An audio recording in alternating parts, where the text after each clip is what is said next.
motion designer.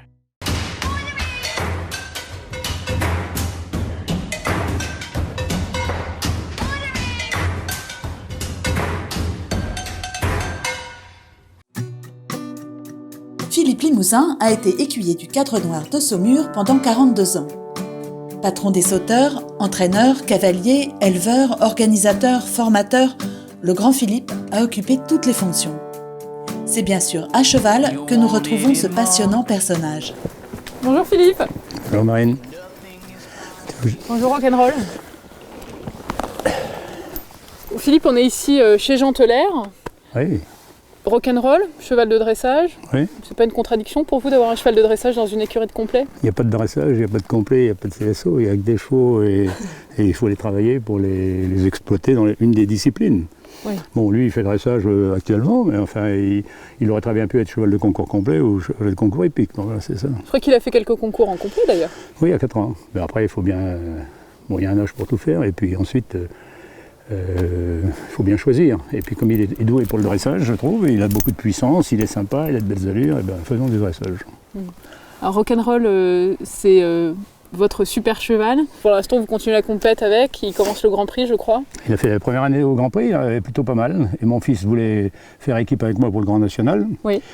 J'y tenais pas trop parce que je voulais pas avoir de compte à rendre. Votre fils voilà, Guillaume, je crois. Mon fils Guillaume, voilà. Et il a trouvé un sponsor, Madame Robiez, la sellerie Kineton, monsieur et Madame Robiez, très sympa, qui ont dit tout de suite oui. Alors, on s'est retrouvés engagés et puis voilà, ça s'est bien passé puisqu'on a terminé 3e sur le Grand National. Bon, je crois qu'il s'impatiente un peu, on va le rentrer aux écuries. Oui. On va voir vos autres chevaux chez vous. Eh bien on y va, allons-y. Alors, voilà les petits loulous. Louloute. C'est des filles. C'est une louloute, celle-là c'est une louloute. Et Vendetta, très belle jument, c'est une sœur de rock'n'roll. Il y a 7 ans, qui n'est pas encore sortie, mais qui a du talent, beaucoup de tempérament. Puis maintenant ça commence à se caler, ça commence à aller plutôt pas mal. Et puis Boogie Star, 5 ans. Il est gentil comme tout. Je l'avais confié à une élève dans le Midi pour le débourrer. Et voilà, je l'ai récupéré il y a une quinzaine de jours. 15 jours, 3 semaines. Donc ça, c'est des chevaux de votre élevage? Oui. J'ai eu 3 juments poulinières. Maintenant, j'ai diminué, j'ai jusqu'à 16 chevaux, entre les juments, les poulains, et maintenant, il n'y en a plus que 7. Bon, alors Marine. Oui. Eh bien, je t'ai commandé un petit peu à la bourre. J'ai trouvé que ça serait plus simple de faire des fruits de mer. Alors, ça sera les huîtres. Hein, super. Les huîtres, praires, pas lourdes, crevettes, bulots et compagnie, avec un petit sancerre. Sympa. Hein. Vous savez où les ouvrir, les huîtres? Ah ben voilà, regarde, allez, en avant, toc, regarde, hey, ya, au boulot, travail.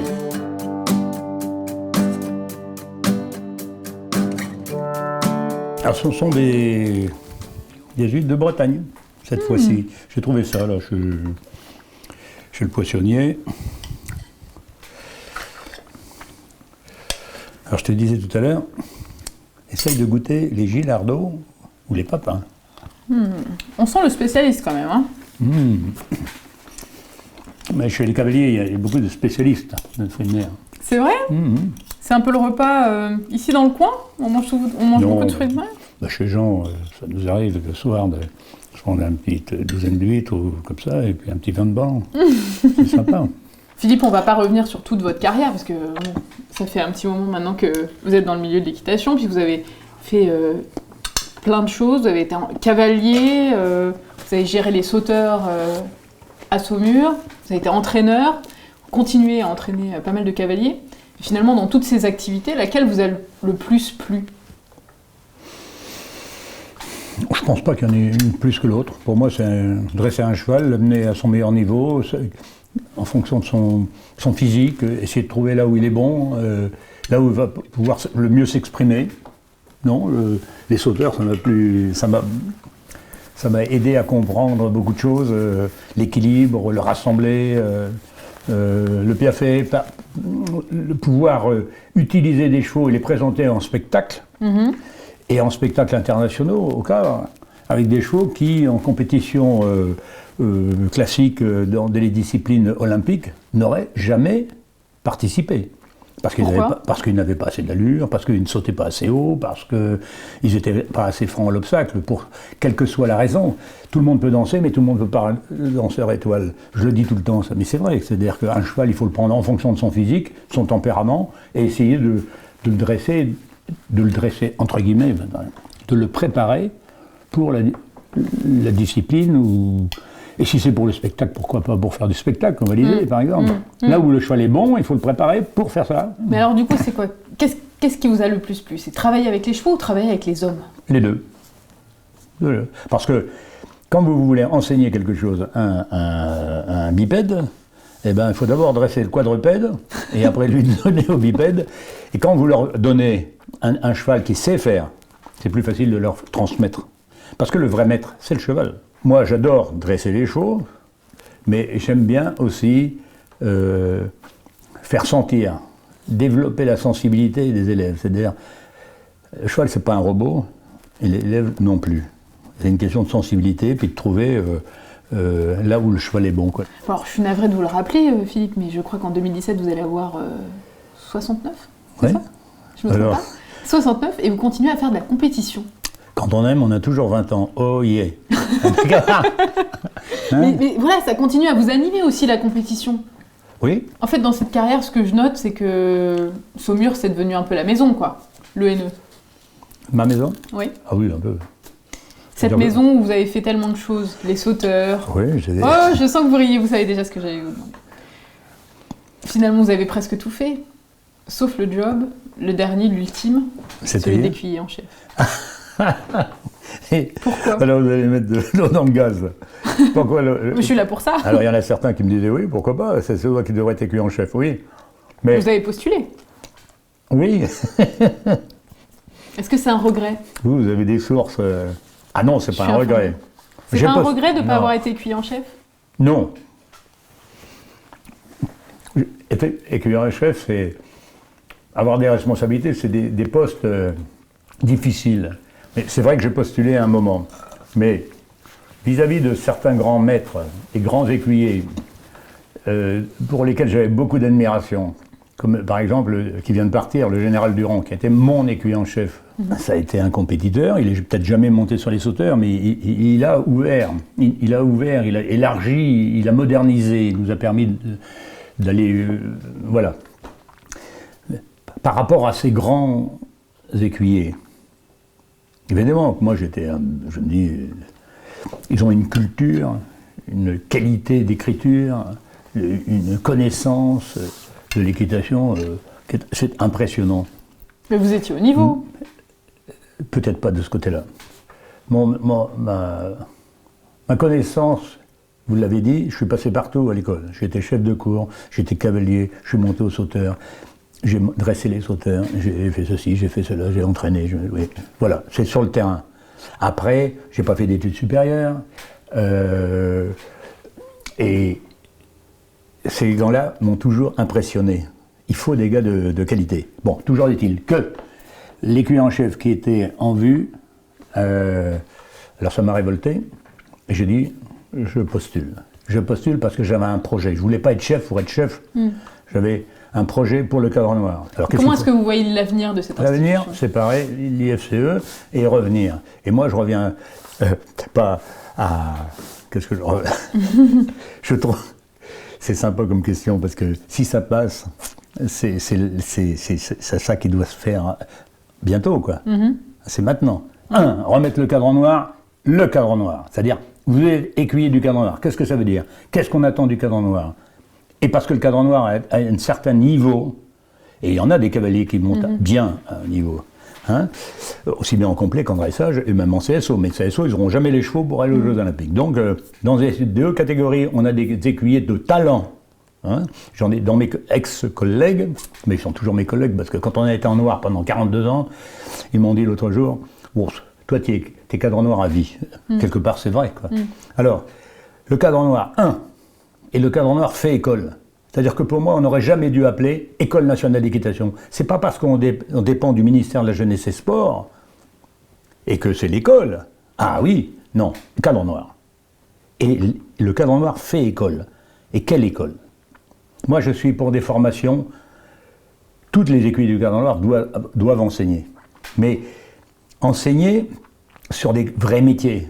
Je suis contre les formations des DE, en 2 mois, 3 mois, vous devenez entraîneur de dressage parce que vous avez monté des reprises amateur 3 ou amateur 4. Qu'est-ce que je veux dire ça? C'est pas comme ça que vous apprenez à dresser les chevaux, c'est pas vrai. Alors, je suis pour les formations longues. Je trouve que les élèves qu'on sort, c'est des gars qui doivent sortir avec un réel niveau. Et c'est ce qu'on fait. Quand vous voyez qui sortent de l'école parce qu'ils ont croisé des gars comme Didier Denain, comme Arnaud Boiteau, comme instructeur de Courrèges et compagnie, et bien sûr, et bien d'autres. Et puis Fabien Godel, et puis Laurence Sauté, et puis ceci. Pour les conseiller, et que vous les voyez ensuite sur les terrains. C'est pas un hasard. Je disais Maxime Livio, les noms m'échappent bien sûr, il faudrait, vous me prenez de court, mais j'aurais pu les prendre. On n'est pas là pour faire une liste. Voilà, tu vois, il y a plein d'élèves il y a beaucoup d'élèves qui sortent qui atteignent le niveau international et national sympa. Donc c'est la preuve que notre formation, elle est bonne. Philippe, quand vous nous parlez de vos élèves, on sent qu'il y a beaucoup d'affect vers eux, mais eux aussi vous les avez marqués dans leur carrière. On en a appelé l'un d'eux, Claire Feltès, a joint José Le Tartre, c'est notre cerise sur le gâteau. Ah bah Philippe, il m'a apporté énormément parce que c'est un vrai personnage en lui-même. Il est très humain, très à l'écoute. Et Philippe, par sa jument Varina, qui m'a permis quand même je l'ai monté au mois de juin, au mois d'août, les championnats d'Europe à Morzel, je suis médaillé de bronze, alors que ça faisait 1 mois et demi que je montais sur la jument. Et humainement, il est comment, Philippe? Ah bah humainement, c'est un personnage très très très agréable, même si de temps en temps il peut être un peu solitaire. C'est un personnage qui est à connaître. Il sait jouer de la guitare, il chante, quand il faut être gai, il est gai. Quand on perd un peu le moral, il est quand même là pour dire non mais t'inquiète pas, on va trouver une solution. Il sait être dur tout en étant très très souple pour garder le moral de ses cavaliers. Verdict? C'est gentil, c'est gentil. Mais déjà, José, c'est un gars qui est fondamentalement gentil et qui monte très bien à cheval. Il y a beaucoup de sensibilité. Il ne se prend pas pour un handicapé. Il est peut-être handicapé de la tête, un peu. C'est ce que je lui ai dit. Et c'est pas parce qu'il a 2 jambes en moins, parce qu'il se prend pas pour un handicapé. Et pour lui, il me dit toujours, moi je suis né comme ça, alors... Dans l'année qui vient, qu'est-ce qu'on peut te souhaiter? Quels vont être tes objectifs? À la fois continuer à entraîner des cavaliers, et puis ta saison avec Rock'n'Roll? Oui, bien sûr. Moi, je continue avec mon cheval parce que... Qu'est-ce qui te fait vibrer? Qu'est-ce qui te pousse à continuer la compétition avec eux? Continuer la compétition, c'est le témoignage de ton enseignement. Quelquefois on se rate, quelquefois on réussit. Et l'échec est aussi formateur que la réussite. La réussite, on est content, bien sûr. Mais l'échec, si on sait y réfléchir, et pour les élèves, c'est ça qui est important, c'est comprendre que le jour où ils font une faute, le jour où ils n'ont pas la moyenne qu'il faut, pourquoi? S'ils savent analyser leur contre-performance, c'est ça qui va les faire rebondir et avancer. Et c'est pareil pour toi? Bien sûr, oui. Ça a toujours été ça. C'est-à-dire qu'on sort, on s'est raté. Non, il ne faut pas venir nous chatouiller à ce moment-là. Il ne faut pas venir nous dire, dis donc, t'as raté ton trail. Forcément, n'importe quel imbécile peut le dire. Ça veut dire qu'après toutes ces années, tu te remets toujours en question? Toujours. Hein, j'ai le dos. Est-ce que tu penses déjà à l'après, voilà? Oui, parce que Guillaume l'a déjà monté. Et que... Mais pour toi, l'après pour toi? Ah, l'après pour moi? Ah ben après Rock'n'Roll, ça sera, je pense, j'en ai d'autres, hein, mais après le Rock'n'Roll, je leverai le pied, il n'y a pas de problème. Ça veut dire plus monter? Une semi-retraite? Ça veut dire quoi? Plus monter? Ah non, c'est pas monter. Non, ça dépend si tu veux, mais la compétition, oui. En tout cas, tu te dis... Arrêter la compétition. Oui, voilà, arrêter.